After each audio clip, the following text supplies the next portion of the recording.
Dave's got kind of a, I know you might call it a pretty good background. HBS, BCG, McKinsey, Aetna, CVS. He's been written up, acknowledged in Forbes and Ad Age, and on and on and on. Right. And so, an extraordinary background and all this kind of thing, and has developed and built a world of how do we personalize at scale. A lot of learning around there. So, I'm delighted to have you to the show. Terrific to be here, Bill. So, I don't know. Why don't we start with something a little different to begin with? If you were going to personalize a playlist for your life so far, right? What would your playlist be? What would your lineup, your groove line? It would definitely have "Rebel Rebel" by David Bowie. Um, just for a number of reasons. One Yeah, is just trying to buck things in whatever place I was to get people thinking differently and accepting different ways of getting things done. And also, just David Bowie's an artist I've admired in terms of all the different phases he went through, and especially the way he surrounded himself with incredibly talented people, not always the same people. Depending on what he was trying to do, he found people who would really push his ideas. And yeah. that's something I find so important in business. I play saxophone, I'm in a jazz combo, and I always want people who are going to push me, and so I think that would certainly be on the playlist. And otherwise, a lot of eclectic stuff, everything from new wave to African music to jazz. I'm all over the map. And you play in a jazz band. You play saxophone? I do. I play tenor saxophone. That's Yes, I awesome. have since being a kid. Yeah, I played in the college jazz band, played in pit bands for shows in school. It's been a Oh, through line through my whole life. I've been playing in ensembles. that's awesome. Music, such a relevant thing. And I don't know exactly the connection to personalization, but certainly each of us has our favorite songs and the vibe that we like, and it changes over time and Mhm. evolves, go through our life. It's an interesting. That's an interesting thing about personalizing. Of course, today so many music services are built around like building your unique playlist, right? And Mhm. really killing off radio as we knew it, where I had been involved in different ways for many years, and now like we're all creating our own playlist for whatever the mood is of the day. Yeah, actually, a funny thing, Bill, just going way back in terms of you want a personalization music link. I'll Yeah, give you two. yeah, One is when in 1989, and this is going to age me in terms of how old I am. I yeah, was a yeah. young consultant, and three different companies had asked. I was at BCG, had asked us, "We're collecting customer data. There's got to be something we can do for that." And we helped them build loyalty programs, targeted advertising. And this was before the internet. And I Hmm. thought there was something real there. Got some investment money from BCG, did some deep dives on it, and came up with the term segment of one marketing. And in the article that I wrote, Segment of One Marketing, which really launched a lot of my career, one of the things I basically predict is Spotify. I had a slightly different model. I didn't say it was all you could eat. I predicted they'd have some kind of cost model where you'd pay like a penny per listen, Uh-huh. and you'd get a monthly bill of some kind. But otherwise, it was there, and here we are. Over time, one of the things I realized was all of this stuff about personalization isn't just about marketing, though. It's about the whole customer experience. And especially now with new tools that are out there, AI tools, it's about creating a whole different kind of value proposition. And in essence, that's what Spotify is. It's a different kind of value proposition where it's learning about you, it's using data from your interactions, your ups, your thumbs up, thumbs down, what you listen to, when you listen to it, all of that to then give you value to help you Yeah. discover new music, get joy, And I actually believe we are gradually picking to do business with more and more brands that use our information in ways that make our lives easier. Mm. And so whether it's digital natives like Spotify or Uber or Netflix, but it is increasingly moving towards things that are not digital natives, like defaulting to use the Starbucks app to place a mobile order. Now, that may have backfired on them because too many people did it and it created an operations issue there. But they in an incredibly short period of time, you get a completely tailored experience on that Starbucks app. Howard Schultz went public and said he wanted Starbucks to be the most personalized brand in the world. They're a coffee company. So he saw that as a way of competing and rallied all the capabilities around that. And I'm seeing this in more and more sectors, and it was the reason we decided to write the book. It's fascinating because I personally think about experiences that I have where it's done well and where it's done poorly. I think of call centers and customer service in general where it's done poorly but could be so great. You call in, every now and then you get somebody who recognizes your phone and then identifies you and is like, "Welcome back, Yeah. William.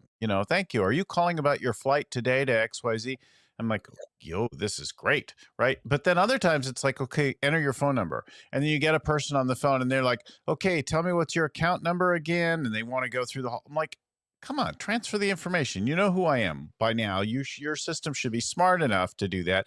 And you ought to recognize if I have any seniority, loyalty, or, anything like that in your world. But we don't often do that, right? Like Ritz Carlton is famous for doing that. I remember I went to one hotel and then I came back later and they remembered what kind of wine I liked. And another one, they remembered my name, but it was the first time I'd stayed there. "Welcome back, Mr. Gallagher." And I'm like, holy crap, how did you figure that out? Like, being treated like they see you, they know you, your uniqueness, your preferences is so powerful and much easier to do today with technology. And yet, if you look in the mirror, I think a lot of our companies are not doing that very well. Yeah, I mean, just think about every time when you walk into a medical office and you get a clipboard that you have to fill out manually. And they're part of a network where your doctor is in that network. They should be able to just get Right. all of that Right. information immediately. Why are they making you do that? I recently moved and immediately was bombarded with emails from Home Depot. Yes. And and No then sales contracts. That's pretty well tracked. And there's a lot of marketing around that. Yeah. yeah, and so just completely and when I was just about to unsubscribe, they then asked me, "What's your next project?" And I said, "Bathroom renovation." But then they just bombarded me with bathroom stuff. They could have said, "What's your budget?" These days you could do something. This capability is there. Take a picture of your current bathroom. They could actually see the dimensions. They could get that from a picture. Tell me your Yeah. budget. Tell me the Yeah. kinds of changes you want. And then they could come back with Gen AI generated concepts based on Yeah. stuff they sell of here's three different possibilities. We can coordinate the installation. Mm. That is totally capable. And I believe they will get there. Mm-hmm. Um, but it takes a cross functional mindset, a mindset about customer value versus just pushing to sell. And that's hard for companies to make that kind of pivot. I think there's something that it's interesting, the tension between delight and annoyance and creep. So Yeah. years ago, I figured out how to predict where you called around the world if you were an international caller. And then we applied it in our creative at a big telephone company. And we said, and one of our first piece of creative went out and said, because you called Germany, we've got a special calling plan for you. And that was horrible. It went over so bad. People freaked out. They're like, "How do you know you're spying on me?" And we Yeah. have that today. Like, "Oh, I was talking about this, and then my phone showed me this ad, and they're listening to me." Right? We have that notion where it feels too creepy or too connected. We shifted our creative a little bit, and it was just fine. We said, if you call Western Europe, then we have something that might work for you. So a little less clear. Now we knew exactly where you called. Right, High right. correlation, right? But when we shifted it to be a little less creepy, it went over really, really well. And we did a variety of things like that. You think about it today, and I'm struck by two things. One of them is every now and then the online ads and the things I get in my mailbox are like delightful and fit my actual interests. But a lot of times I'm fed stuff that I'm like, are you using any targeting whatsoever? Like, there's nothing about me that's of interest to that ad. And how come like half the things I'm thrown in either my mailbox or my online browsing like have seem to have nothing to do with anything I care about. Like when we could be so targeted, so specific, right? Absolutely. And the data is there to do it. It's just a question of, again, changing your mindset from just volume.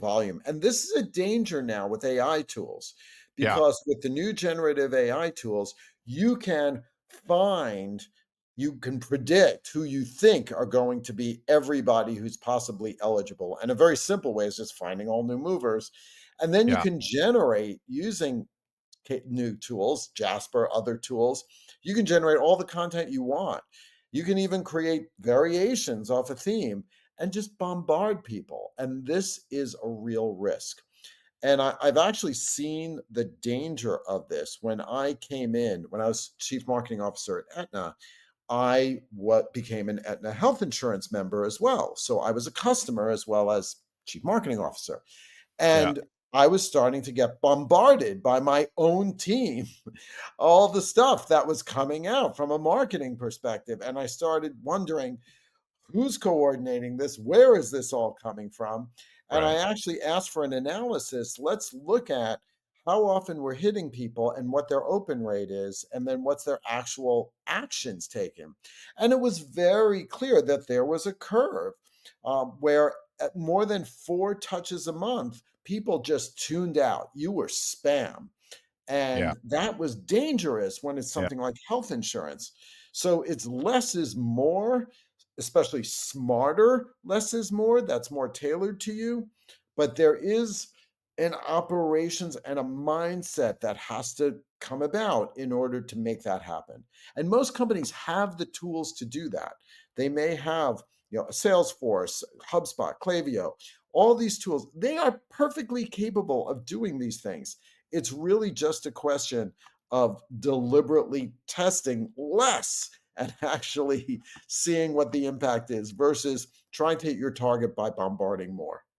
yeah. Paying attention to all that. Well, you also had some experience with solar and Sungevity, Yes. and So here's I a great. the negative ones. You tell me about how that went and what worked.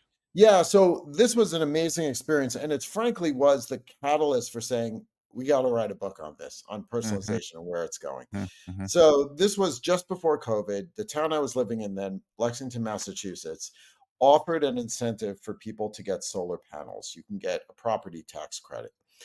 Yeah, That opened the floodgates for marketing.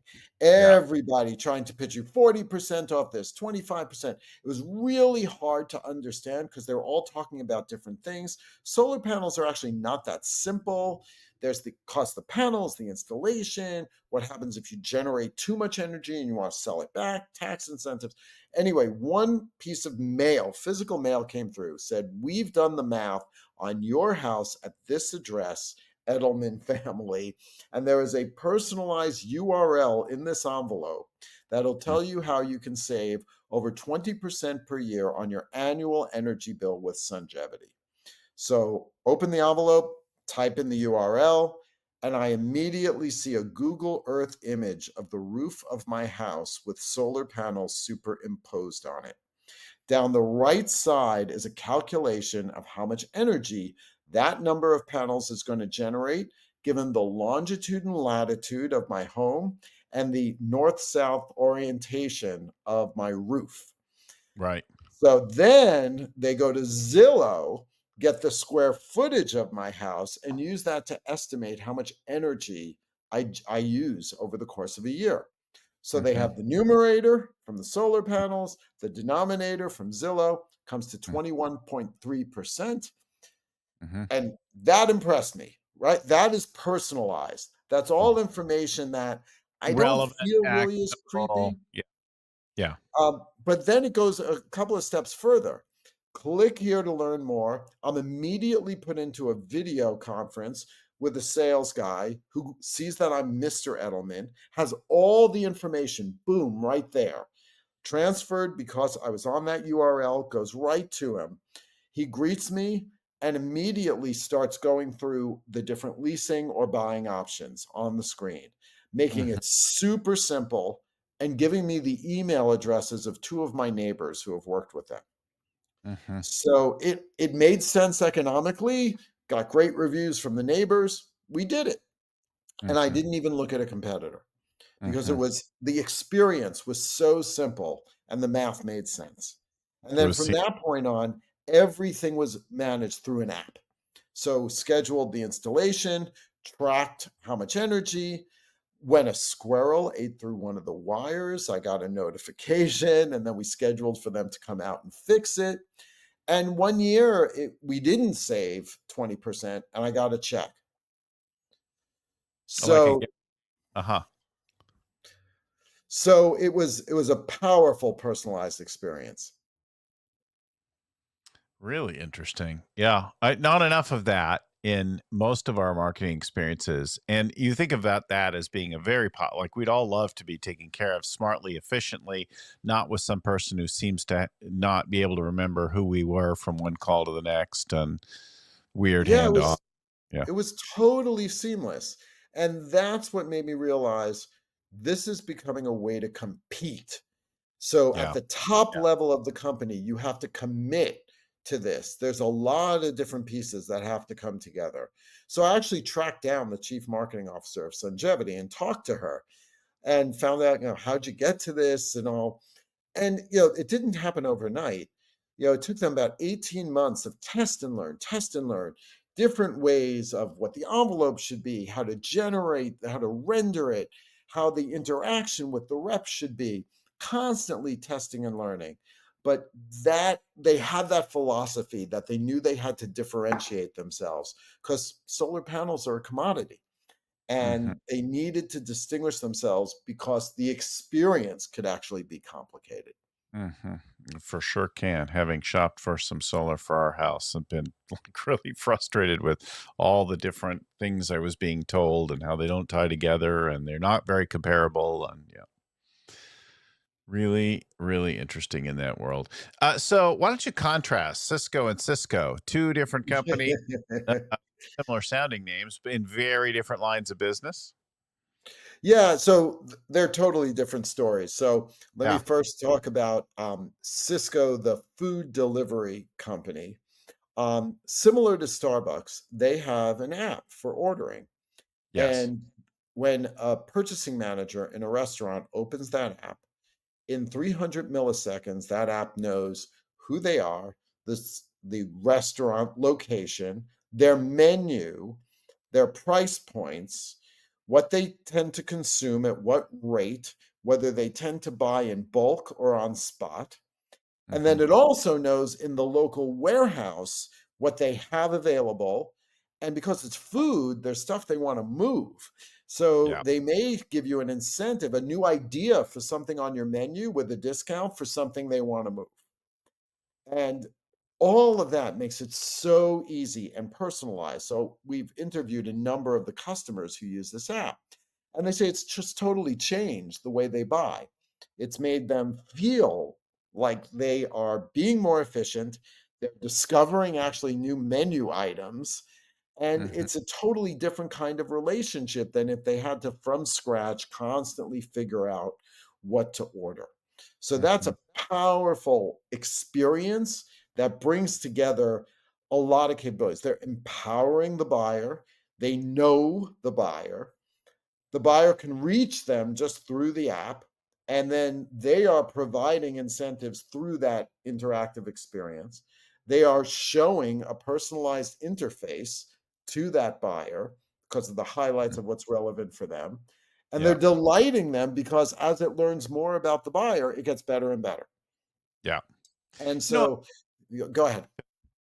Well, I was just going to say, I think it's interesting. Like, look, a farm to table restaurant is not a Cisco customer in all probability, right? But so if you're a Cisco, you're supplying for the vast majority of restaurants, you're supplying them all kinds of things, food products and related kitchen things to keep your restaurant business running.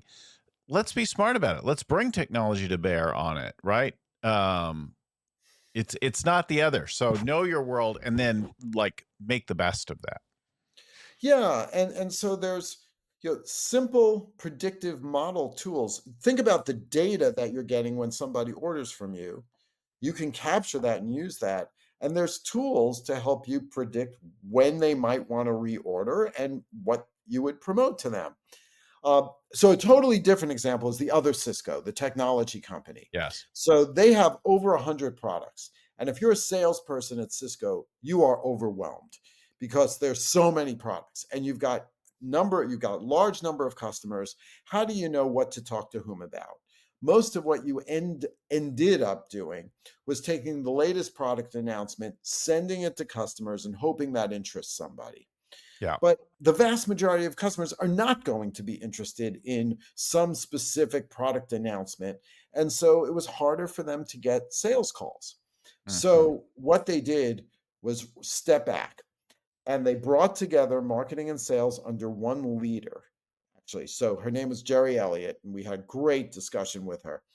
And she said they created on a CRM on steroids, where for each of not only the companies and their users, they would track how people are using the products that they had, how often, whether that was going up or down, which features they were using, what marketing content they have looked at in the past, then also looking at firmographic information. So, how big is the company? How dispersed is the company?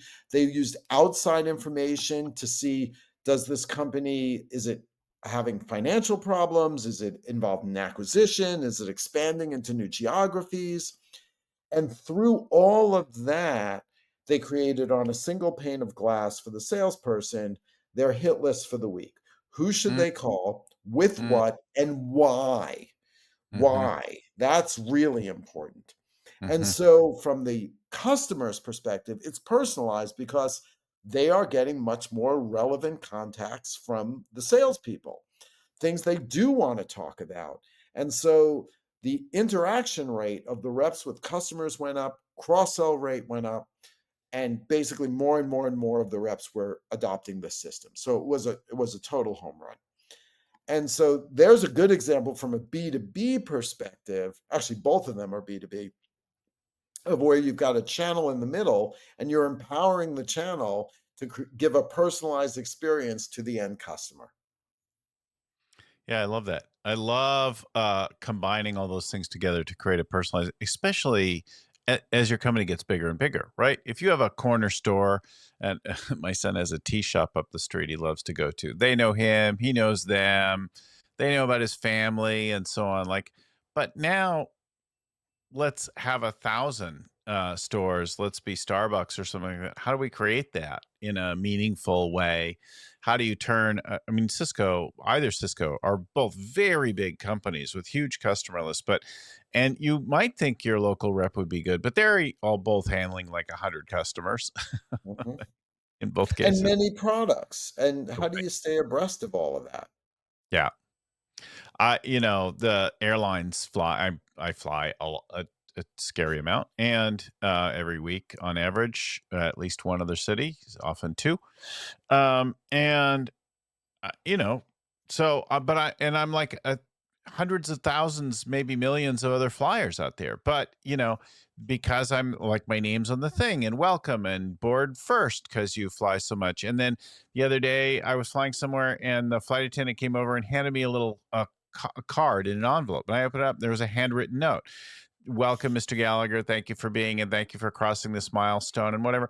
Like super personalized, but Yeah. somebody somewhere, their system told him, okay, we have a flyer who's hit a milestone. Let's give him a personal note and say thank you. Right. Like, and like really lovely. In a sea of other things. I mentioned earlier the Ritz-Carlton company, like in business to business, in service, in hospitality, in any realm. it seems like there's a real opportunity to up Yeah. level. And actually, in our book, we interviewed Peggy Rowe, who is the chief customer officer for Marriott. Mm-hmm. And they have 37 brands. So Ritz is one of those and 36 Yeah. others. Yeah. And they are expanding that capability across the brands with information support. But one of the things they're doing is creating a preference center for Bonvoy members. So if you're in the loyalty program, they're going to encourage you to go and actually tell them, what do you like to drink? What's your pillow preferences? Do you like fruit versus chocolate? Right. So what are the kinds of local experiences that tend to interest you if you want to get alerts when you're going to a city of things that are happening nearby? And so they have this preference center that they're building. And so that's a way of bringing some of the Ritz kind of capabilities to lower end properties.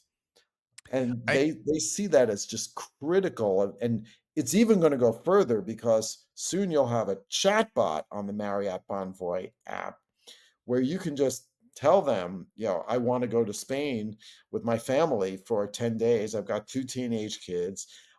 Let's use as much points as possible. We want great dining experiences. Only wanna stay in 3 hotels over the 10 days. Give me a few here's my budget. Give me a few options." yeah. It's interesting. I used to be a big Marriott customer because, and I really chose them because they have the most rooms and most brands. And I'm like, so if I'm going to consolidate my travel, I should be Marriott, right? And then two things happened that were really interesting. So before the pandemic, every time I went to use my considerable, I was their top tier, member. And I'd be like, okay, I want to go to Hawaii with all my extra points. Or I want to go to like Tahoe and go skiing. Any of the really desirable properties in the peak season, I couldn't use the points in that, like the best Mhm. property. Like, huh, so what's the point of having all these points, right? So Yeah. that was the first thing. And it was kind of like every time I kept trying to use them, I'm like, oh, you could get an upgrade at this downtown Marriott or whatever. The place where I least cared about using my points, I was being allowed. So that was and then the pandemic happened and I didn't get back to hotel stays fast enough. And they dropped me down 2 tiers. Mm. Hmm. Like, and while the Ritz-Carlton experience was really good, a lot of the brands, they were just like, like a very average experience. So I started shifting away to another hotel brand and put all my effort into hitting their like globalist top level Mhm. thing because I'm like, oh, I could use my points all the time and they upgrade me every time and they recognize. Mhm. And I'm like, there's a company who had all of it. In my case, Yeah. they dropped the ball, right? Like, but they have an opportunity here to get smart about that. What happens to me doesn't matter that much, and maybe someday I'll get back to them. But that like if they could get smart and bring that experience across all the properties and brands, and they could tie in the front desk system so they recognize and they actually take care of you like you're a big macher. Well, that's like a whole different. Yeah, and just you've got to tie together so many different functions to make it work. So, in your, because some of these properties, a lot of them Marriott operates, but the owners have a separate say. Different their own. There's different issues on pricing. You've got the front desks. So it's a big job to put together. And you talk to Peggy, they are on it. And she provides some good examples. But yeah, I mean, this is one of the challenges. But for smaller businesses, Bill, like the ones who you work with, they're Yes. not as big and complex. They No. should be able to have the different parts of the business sit at a table together and get it working.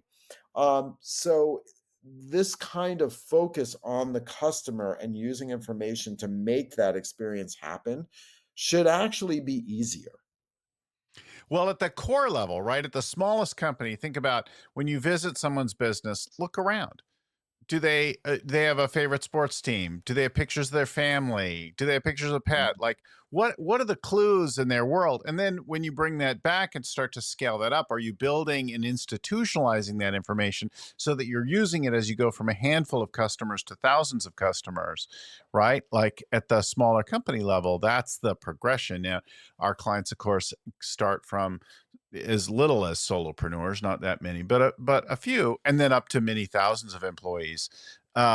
And at every stage, there's a way to do it, but it starts with actually being interested in tailoring your message and interactions to that person, right? Yeah, and you have to have data Yeah. as a key thing you're Yeah. focusing on Yeah. to actually gathering that and thinking about what other data could I gather just by asking people questions. We call that zero party data. And in the book, we talk about different levels of data and where to get it. And one of the most valuable is just asking people. um, and then they're willing to tell you if they feel it's appropriate, but then they expect you to do something with it. Um, so Yeah. Don't that, but collect it's the an data. opportunity. Don't- Yeah. Absolutely. Well, lots of good meat here to talk and connect about. Let's put up the link to your site and awesome. Yep. Edelman You can connect Advisor. with me. You can also connect with me on LinkedIn. I've got a very active presence there. And I'm guessing you have a link for the book Personalized there as well. Yes, yes, absolutely. We sure do. And the big yellow book. Big yellow um, book. Big Personalized. Yeah. yellow book, personalized customer strategy in the age of AI. You'll see it on LinkedIn on our posts. So, and there's just been it's been a very interesting to see how people are getting new ideas. There's two basic things we wanted people to get from the book. One is that personalization isn't just a marketing tactic. It's not Yeah. just about putting someone's name on or Right. manipulating content or just simply targeting people. It's about a customer experience. And then the second part is in order to do that customer experience, it requires different parts of the company working together. Yes. And so it takes a village. Now, That in marketing, that yeah, in the execution that makes all the difference. Yeah. right.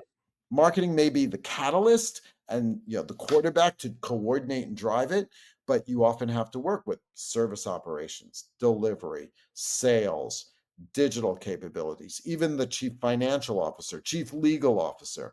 And there's a whole chapter about all the different roles and how they have to work together.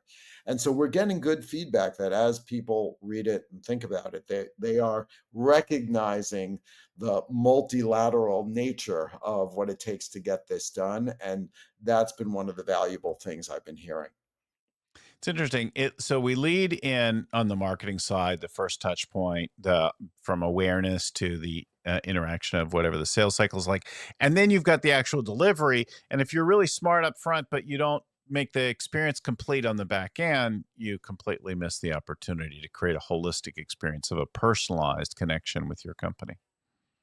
Yeah, and for example, if so one of the things we realized when I was at Aetna, we wanted people to trust us, not just simply to get their insurance from us, but to actually listen to us if we tried to get them to do healthier behaviors that would make them Hmm. healthier and Hmm. it would save everybody money. Hmm. And so we wanted people to feel personally connected with us. Hmm. But health insurance is complicated, people feel alienated. And so we had to get the general service level bar up. But then we had to find a way to connect with people individually. And so we created personalized videos for all new members, worked with a company called Sunday Sky, Hmm. and it would explain to you, Bill, the health insurance that you have bought, because essentially you are buying it. Even if you get it from an employer, you're still paying a lot towards it. So, Right. who in your family is covered? Who has a primary care physician relationship? If you don't, here are five in your local area. Click here to schedule Mm. and on, and explaining all the different terms of the economics, how they work, how to make decisions to stay in network. Here are benefits that you could take advantage of that, given the data we have about you, we think would be relevant. It Hmm. was an absolute home run. Hmm. 70% of people watched a 3.5 minute video. Calls to the call center went down because people were happy and they understood things. Their net promoter score went up. People even opened our emails more often because they trusted us.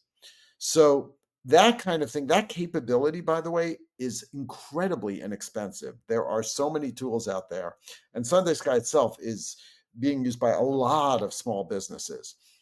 So just even simple things like that, you can get started doing. Yeah, I hear not doing it at a surface level, starting wherever you start, but continuing to integrate it over time so that it's meaningful. It's not just, hi, insert first name here. Right. We Exactly. see that you looked at XYZ and we're Yeah. wondering, that like surface level, going deeper across all touches, before, during, after the purchase experience, right? Like, how do we create that connection, be smarter and smarter about it? And you think about it today with AI, both the ability to process it, the data that you can collect and manage over the customer experience, and then how you can make it like more delightful, more, it's actually a pleasure to see. Yeah, think about in your product, learn, buy, get, use, pay, get Mhm, support. All mhm, of those are different parts of the journey. mhm, All of those have an opportunity to bring value to your customers based on information you have about them. It's mhm, harder in things like packaged goods where you don't have a direct connection and you're completely selling through a channel. But for mhm, any business that has direct customer contact, there's an mhm, opportunity across all stages of that mm, cycle. mhm. Well, on the services side of the B2C, and of course across all B2B, there's a huge opportunity to do it. Yeah. Yep. And even on B2C for packaged goods, you can personalize to your channels, to the retailers who you're dealing with. Right. And Those people. Yeah. so Yeah. it's the same thing. It's like Cisco, the same kind of thing, personalizing to your, think of yourself as a B2B customer, a B2B player, and then Yeah. personalizing to your customers there. All right, lots of good things to think about. Let's throw that URL on there again. Edelman Advisory Services.com is the place to go check out more with Dave Edelman. Dave, thanks so much for coming on the show and talking with us today about personalizing at scale in the AI era and all that our companies can do. Lots of thoughtful things to think about and work on there to get your company going. Uh, not only thanks to you, but also thanks to my friend and mentor, Vern Harnish, who created the whole scaling up framework that's at the core of our business of helping companies grow, and to the folks at Storion, Christelle, Seth, Cameron, team, who get our show ready, produced out the door each week. If you want more with us, you go find us at scalingcoach.com or just like and subscribe wherever you are right now. If we can help you, don't hesitate to reach out. I'll always give you a free coaching call. Talk to you soon. Until next time, keep scaling.